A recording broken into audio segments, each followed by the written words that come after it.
I escaped my abusive stepfather at 17 and built a new life. 12 years later, he showed up at my engagement party as my future sister-in-law's coach. When I kicked down his cabin door live streaming, I found evidence of 15 years of crimes. I was at my engagement party last month when I saw him standing there, and everything I'd built over 12 years crumbled in an instant. My stepfather, Coach Ryan, was in my safe space, chatting with James's parents about training their 13-year-old daughter Emma for volleyball scholarships.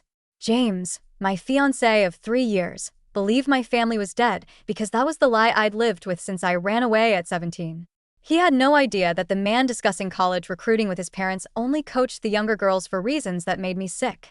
I fled to the bathroom and threw up until I tasted bile and blood. When I finally returned, wiping my mouth with shaking hands, Ryan pulled me into a hug. That same cologne. The one that still triggered my nausea 12 years later. Sandalwood and mint. His whisper made my skin crawl. James doesn't know, does he? Then came those 3 words that transported me back to being 11 years old. Good girl. I pulled away so fast I knocked into the gift table. James looked concerned, but Ryan just smiled. That practiced, charming smile he'd perfected over decades of fooling parents. He clapped James on the shoulder like they were old friends. Your fiancé and I have quite the history. I coached her in high school. She was one of my best players before she transferred. The lie was so smooth, so practiced. I'd never transferred. I'd run. The very next morning, my phone rang with a number I hadn't seen in 5 years. My mother. Her voice was tight with panic, the way it always got when Ryan's reputation was threatened. A girl from Ryan's volleyball team reported him to the police. I hope you're happy. You always did make up stories for attention. My hands went numb. What girl? What did she say? The same lies you used to tell. That he touched her inappropriately during private training sessions. But we have witnesses. Parents who were there. It's all being handled. That was how she'd always described the 2 years of abuse I'd endured from ages 11 to 13. Stories I made up. Lies for attention. Even when I ran away at 17, leaving behind my younger sister Mia, Mom had told everyone I was troubled, ungrateful, mentally unstable. I hung up without responding. Sleep didn't come that night. James noticed my exhaustion, the nausea that returned every morning, but I blamed food poisoning. He kept showing me photos Emma had sent from practice. She looked so happy, so trusting. In one photo, she was wearing number 12. My old number. The same one Mia wore. Mia was 14 now, still trapped in that house. The guilt of abandoning her 5 years ago ate at me daily. I'd been too scared to take her with me. Too young to know how. I'd promised myself I'd come back for her when I was stable, when I had money, when I could fight Mom and Ryan legally. But I never did. And now another girl was in danger. When I carefully suggested Emma find a different coach, my voice came out strangled. Wrong. James just laughed. Coach, Ryan's the best in the state. Emma's lucky he's taking her on. He usually only works with girls who show real Olympic potential. The room spun. I couldn't breathe. Olympic potential. That's what he'd told my parents about me. Special training after regular practice. Private sessions to develop my skills. Scholarships dangled like carrots while he did things that made me want to scrape my skin off. I couldn't explain that special training happened after dark. That scholarships were just bribes for silence. Revealing the truth would destroy my life with James and put Mia in danger. I'd built everything on the foundation of dead parents and a tragic past. The truth was messier. More complicated. Harder to believe. So I hoped, desperately, pathetically hoped I could simply keep Emma away from him without explanation. 3 days later, I found myself standing outside my childhood home for the first time since my escape. The yellow house with white shutters looked exactly the same. Mia had texted me that Mom wanted to talk, wanted to clear the air before the wedding. Inside, family photos lined the hallway. Except I'd been edited out of every single one. Cropped out. Photoshopped away. Erased as if I'd never been their daughter. There was Mom and Ryan at Mia's 8th grade graduation. Mom and Ryan at some gala. Mom and Ryan and Mia at the beach. No evidence I'd ever existed in this family. Mia appeared from the kitchen. She looked healthy enough at first glance. Hair pulled back in a ponytail, volleyball warm-ups, that bright smile she'd always had. But I'd known her since she was born.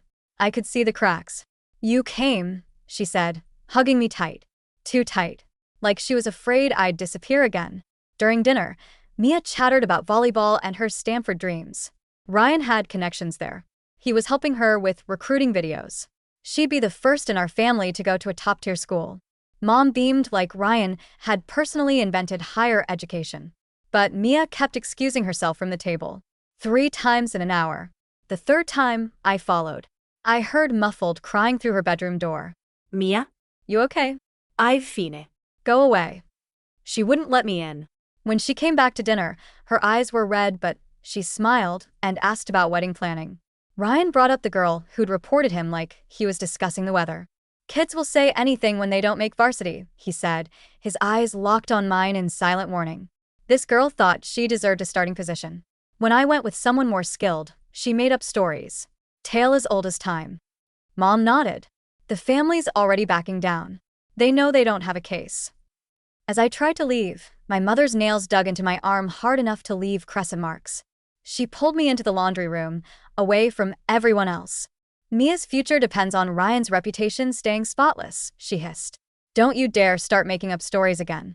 Don't you dare ruin this for her like you tried to ruin it for yourself. I didn't make anything up. You were 11. You didn't understand appropriate coaching techniques. You sexualized normal interactions because you were going through puberty and confused. The gaslighting was so perfect, so well practiced that for a moment I almost believed her. Almost wondered if my memories were wrong. Then I looked down at her nails still embedded in my arm, drawing blood, and remembered. This was what she did. Chose him over us. Every time. 3 days after that visit, my phone lit up with notifications at 6 in the morning. Instagram, Twitter, Facebook. The girl who'd reported Ryan had posted everything online, detailing exactly what he'd done to her during special training sessions at his cabin. Private weekend intensives. Promises of Olympic scouts. Drug juice boxes and locked doors. As I read her words, my hands started shaking so badly, I dropped my phone. 13 years had passed and nothing had changed. Different girl. Same pattern. Same cabin. Same juice boxes. Same promises. I was at work trying to focus. I'm a pediatric nurse. Someone who's supposed to protect children. And I'd known Ryan was coaching Emma for weeks and done nothing. The guilt was suffocating.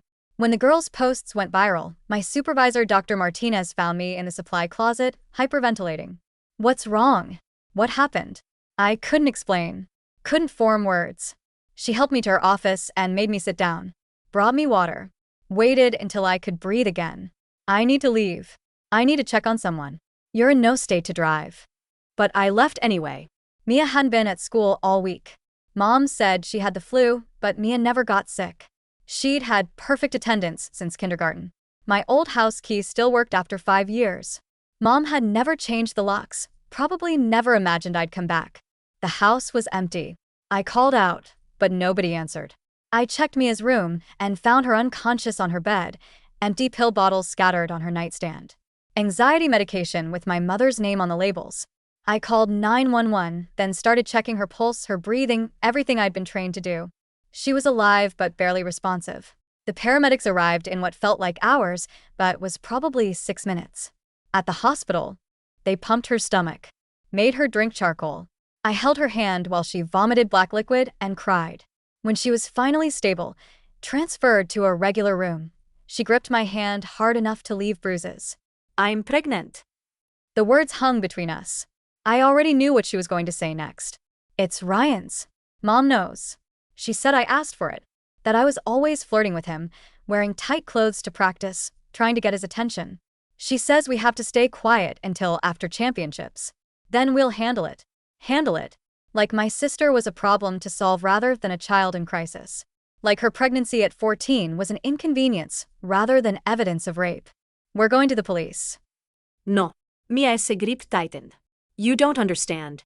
He has videos. Of me. Of you from when you were my age. Of other girls. Mom said if we tell anyone, he'll release them.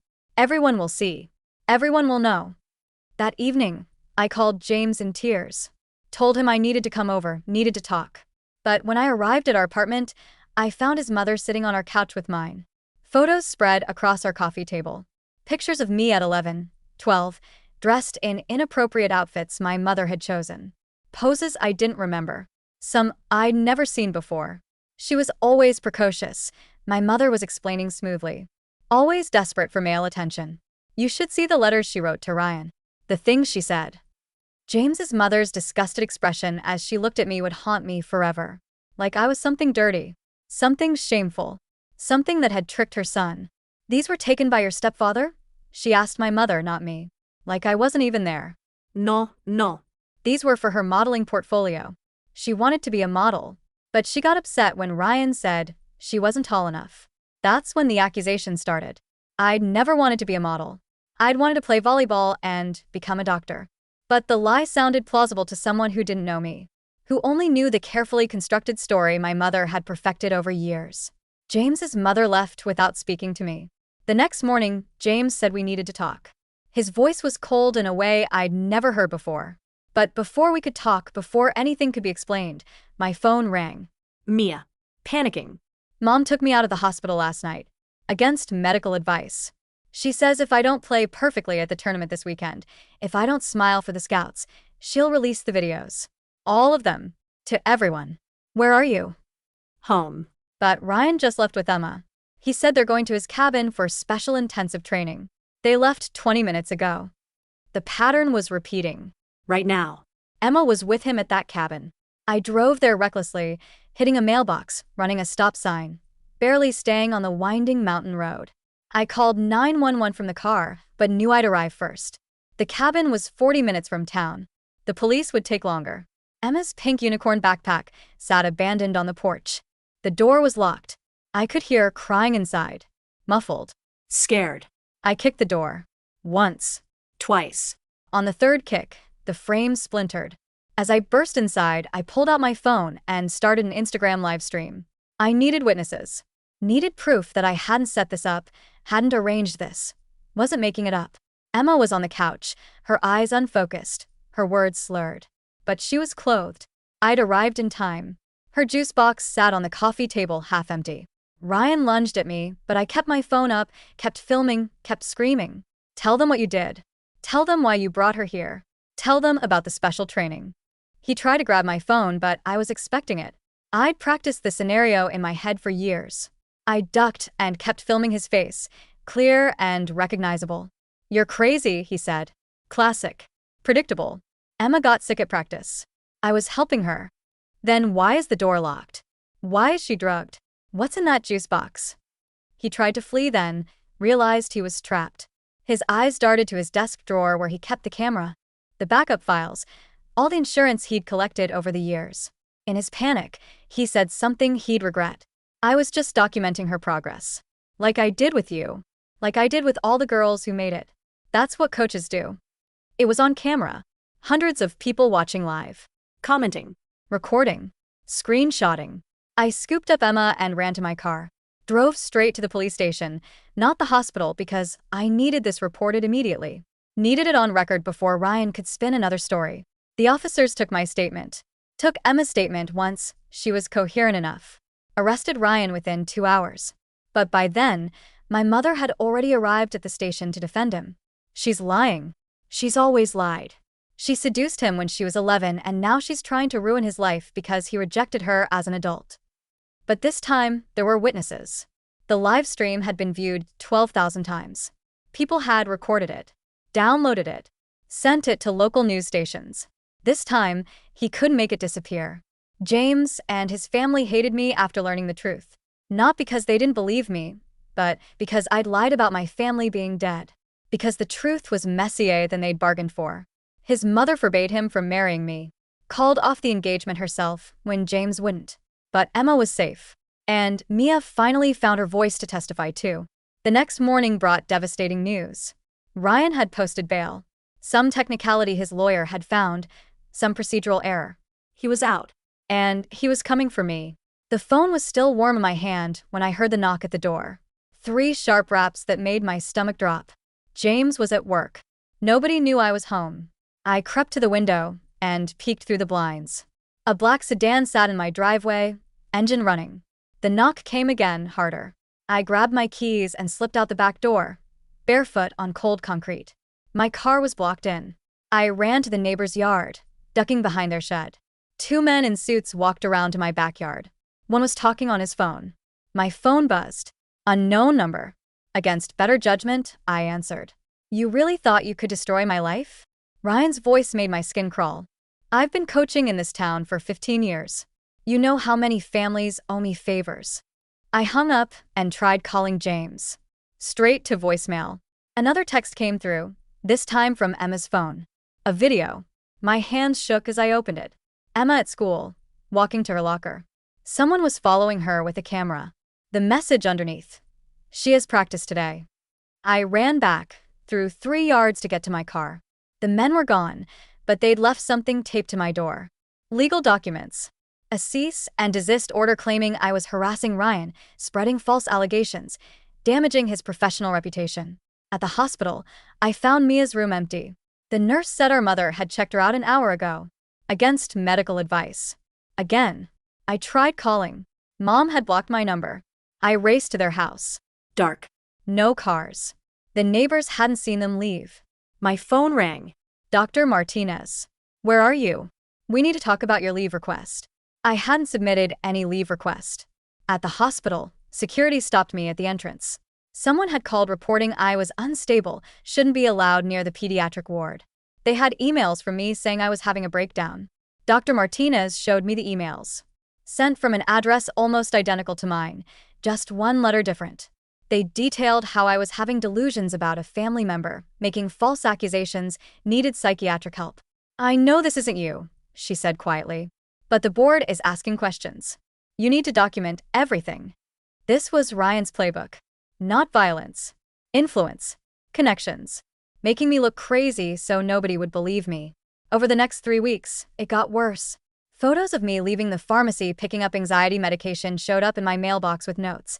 Unstable women make unreliable witnesses. My medical records were accessed illegally. Someone followed me everywhere in a gray Honda with tinted windows. James tried to support me, but his mother was poisoning him against me. Showing him the photos. The evidence of my instability.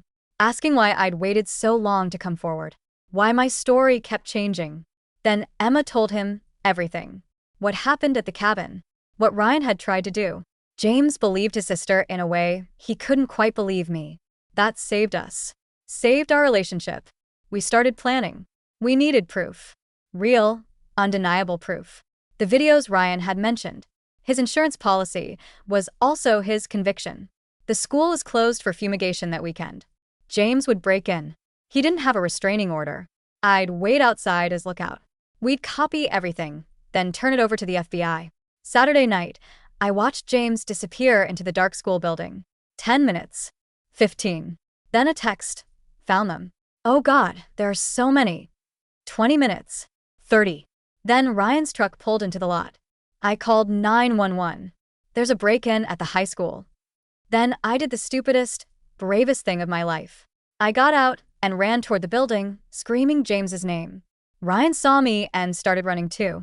But I was closer. I burst through the door just as James was coming down the hall, USB drive in hand.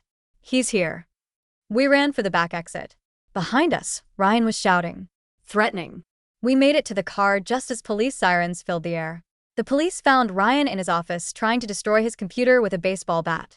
But the USB drive James had was intact. Hundreds of videos. Dozens of girls. 15 years of evidence. The FBI took over within hours. Ryan was arrested again, this time on federal charges. No bail. The news broke slowly. Then all at once.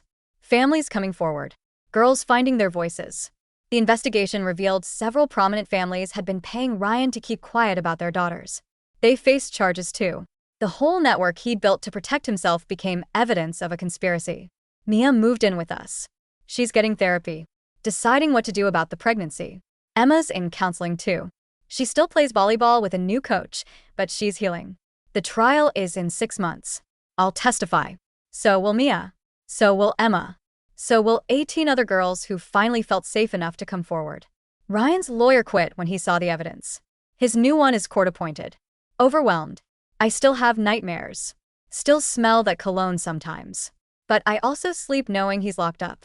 Knowing no other girl will hear him call her special, offer her private training, promise her scholarships in exchange for silence. Some nights, Mia and I stay up talking about the years we lost. about mom choosing him over us and how we chose each other instead. It's not the family I wanted, but it's the one I needed. The one where truth matters more than reputation. Where protecting children matters more than protecting adults who hurt them. I'm back at work now, helping kids again. Some days are hard. Some kids remind me of myself at 11. Trying to be perfect. Trying to be good enough to make the hurt stop. But I'm here. I survived. And when I see those kids, I make sure they know that whatever they're going through, someone believes them. Someone will help.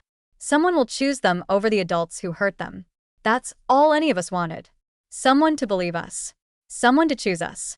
Someone to say that what happened mattered more than his reputation, more than the team's success, more than the family's image.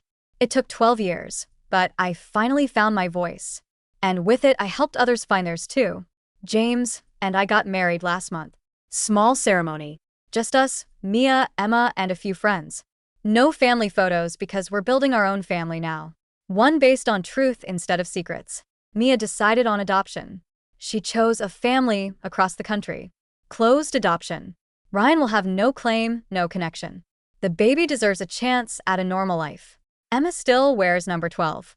But now it's just a number. Not a legacy of pain. Mom sends letters sometimes. Apologies mixed with excuses. I read them but don't respond. Maybe someday I'll forgive her. But not yet. Not while I'm still processing that she chose him for 14 years. That she edited me out of every photo. That she called me a liar while her youngest daughter was being abused. Some bridges aren't worth rebuilding. The trial starts next week. Ryan's new lawyer is trying to get evidence thrown out, witnesses excluded, charges reduced. But the FBI case is solid. 18 victims across 3 states. Video evidence. Financial records of families who paid for silence. I'm not scared anymore. I was terrified for 12 years. Terrified of being found. Of being exposed. Of Ryan destroying the new life I'd built. But now? I'm just angry. The kind of anger that's been building for over a decade. The kind that survived Mom's denial and Ryan's threats, and the town's willingness to look away. The kind of anger that shows up to court every day and tells the truth. No matter how hard his lawyer tries to twist it. Dr. Martinez says I'm one of the strongest people she knows. I don't feel strong. I feel exhausted. Hollowed out. But I keep showing up. For Emma. For Mia. For the 18 other girls. For everyone who comes after. That's what survival looks like. Not a single moment of triumph, but 1,000 small victories. Emma laughing again. Mia sleeping through the night. Me going to work without panic attacks. Each day choosing healing over hatred. Truth over silence. Each other over the people who failed to protect us. The girl who ran away at 17 is gone. So is the scared 11-year-old who believed she'd asked for it. In their place stands someone new. 29 years old. Testifying at a federal trial. Unafraid. I drive by the high school sometimes. They removed his name from everything. The volleyball team has a new coach now. A woman with excellent references and mandatory background checks. Some mornings, I have coffee on my tiny apartment balcony and think about that engagement party. The moment I saw Ryan and my carefully constructed life started crumbling. I thought it was the worst thing that could happen. Turned out it was the best. Because running away meant he kept doing it. Staying silent meant other girls suffered. Coming face to face with him again, as horrible as it was, gave me something I didn't have at 17. A choice. And I chose to fight. Next week, I'll walk into that courtroom and tell my truth. The whole truth. Not the sanitized version where I'm a perfect victim who did everything right. The messy truth where I ran away and left my sister behind. Where I lied to my fiancé for 3 years. Where I almost didn't act fast enough to save Emma. The truth where I'm angry and damaged and still healing. But alive. And fighting. And that's enough. Thanks for listening. I'll be back tomorrow.